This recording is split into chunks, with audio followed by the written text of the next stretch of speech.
No te rā nei I whakarewa ai te panekiretanga o te reo I tā rātou kōpai waiata hou hei rauemi āwhina I te whakarauoratanga mai o te reo. Ko Leon Blake, tētahi o ngā kai whakaputa I te kōpai nei. Ko tōna wawata mā te haere tahi a ngā waiata me ngā kupu o ngā waiata. Ka kaha ake te ako a te tangata I te reo Māori. Nei rā Ahania Douglas. He rauemi reo hou, nā tētahi rōpū whakarauora reo.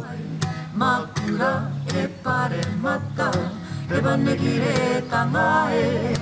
No Timoti te whakaaro, o tira nā mātou I whakatutu ki tērā tono ana, kia kohia etahi ngā waiata nei. Nā reira, he waiata e nei, he waiata ti ana I te moti. Ko koutou kei ta whiti. Ko kia wana te reo te ingoa o te kōpai pūro nei, he kohinga o etahi o ngā haka me ngā waiata o te panekiretanga o te reo. Te kaumārua ngā waiata, he nui hoki ngā kaupapa o ngā waiata nei I titoa e ngā kaiako me ngā akonga o te kaupapa. Ko te kai tētahi o ngā kaupapa, te mihi. Kei roto rā hoki etahi waiata tangi ki ngā tāngata, kua tino tata ki etahi o mātou, pēnei ia niwa, te wahine a wharihuia.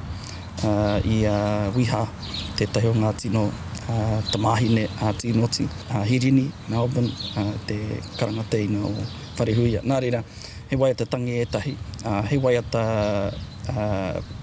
whakakipa-kipa, he waiata kipa-kipa rānei, kia kaha ake ai tātou ki te kōrero Māori. He mea āpiti hoki ngā kupu me ngā whakapākehatanga I roto I tētahi pukapuka, me kore noa I puta he māramatanga moe nei titonga. Nā Timoti te nuinga o ngā whakapākehatanga, nā reira tērā pēr, ka ore pēr he māramatanga o ngā kupu Pākehā Timoti. Engari, ko te tikanga ia ka mārama nā te āhua o ngā kaupapa o te waiata. Hei tā Leon Blake, ko te arunga nui o te kōpai nei me tana pukapuka, he whakaako I te reo Māori maroto mai I te waiata me te haka. He rautaki kua roa nei e whakamahia ana I te ao whakarauora reo. E hara I te mea e patipati anau kia pai mai etahi kia mātou. Hei rauemi hei kapo mā te hunga e pirangi ana ki te ako rānei, ki te whai rānei etahi waiata e whakatairanga ana I ngā kupu ngā mea mōhio ki te reo, pēnei a Timoti mānei.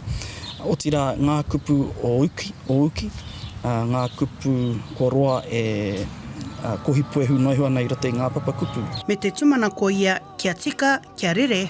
Ko te reo kia Māori.